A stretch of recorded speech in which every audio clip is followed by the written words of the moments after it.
কিছুক্ষণ আগে, ঘন্টা দুই আড়াইক আগে, বাংলাদেশে ঢাকায় একটি অত্যন্ত দুঃখজনক এবং জঘন্য একটি ঘটনা ঘটেছে।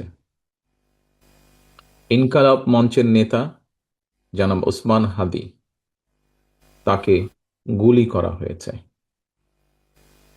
তার উপরে গুলিবর্ষণ করা হয়েছে।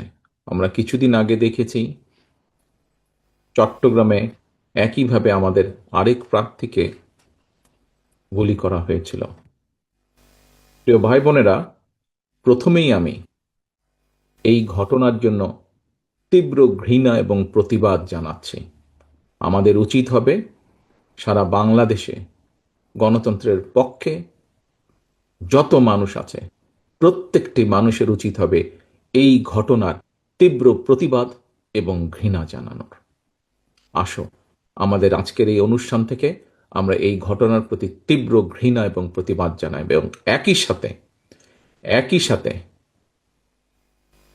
বিএনপি এবং ছাত্র দলের দায়িত্বশীল একজন কর্মী হিসাবে আমাদের দায়িত্ব হবে প্রশাসনকে, যারা এই ঘটনার সুষ্ঠু তদন্ত করবে, তাদেরকে আমাদের অবস্থান থেকে সহযোগিতা করার কোনো স্কোপ সুযোগ যদি থাকে, আমরা আমাদের সর্বোচ্চ সহযোগিতা করব, যাতে করে তারা প্রকৃত যে দোষী ব্যক্তি তাদেরকে খুঁজে বের করে দেশের আইন অনুযায়ী তাদেরকে শাস্তি প্রদান করতে পারে। প্রিয় ভাই বোনেরা, দেশ একটা অত্যন্ত সংকটের ভিতর দিয়ে যাচ্ছে। আমরা দেখেছি গত এক বছরে বিভিন্ন সময় বিভিন্ন ব্যক্তি, বিভিন্ন সংগঠনের সদস্যরা হুমকি দিয়েছে প্রকাশ্যে যে প্রত্যাশিত নির্বাচন আগামী ফেব্রুয়ারি মাসে, সে নির্বাচনকে তারা হতে দেবে না, বাধাগ্রস্ত করবে। প্রকাশ্যে হুমকি দিয়েছে। একটি দল, গোষ্ঠী বা কিছু ব্যক্তি এই দেশকে, দেশের মানুষের শান্তি, স্থিতিশীলতা বিনষ্টের জন্য উঠে পড়ে লেগেছে। এবং এই কারণেই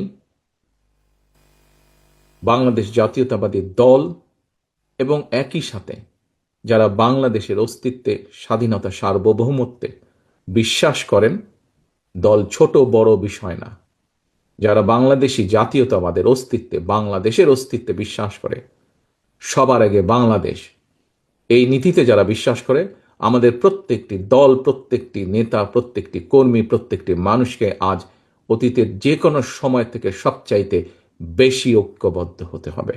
কারণ যারা এই দেশের স্বাধীনতাকে ধ্বংস করতে চায়, এই দেশের সার্বভৌমত্বকে ধ্বংস করে এই দেশের স্থিতিশীলতাকে ধ্বংস করতে চায়, তারা তাদের ষড়যন্ত্র যে শুরু করে দিয়েছে, আজকে ওসমান হাদির ঘটনা দিয়ে তা প্রমাণিত হয়। আমরা বিভ্রান্তি ছড়ানো থেকে প্রত্যেককে বিরত থাকতে হবে। কেউ যাতে কোনো বিভ্রান্তি ছড়ানোর সুযোগ না পায়, সেই ব্যাপারে আমাদেরকে সচেতন থাকতে হবে। এবং একই সাথে তদন্তের স্বার্থে যারা তদন্ত করবে, সত্যিকার অপরাধীকে যারা ধরবে, আমাদের অবস্থান থেকে যতটুকু সম্ভব আমরা সর্বোচ্চ সহযোগিতা করব। আজকের অনুষ্ঠানে আমার বক্তব্যের প্রথম অংশ এটি। আমাদেরকে প্রতিবাদ গড়ে তুলতে হবে এবং যে কোনো মূল্যে অন্যায়ের বিরুদ্ধে প্রতিবাদ গড়ে তুলতে হবে, যে কোনো অন্যায়ের বিরুদ্ধে এবং যে কোনো মূল্যে এই দেশের মানুষ যাতে করে তাদের হারানো গণতান্ত্রিক অধিকার ফিরে পেতে পারে, তার জন্য আমাদেরকে সর্বদা সচেষ্ট এবং সতর্ক থাকতে হবে।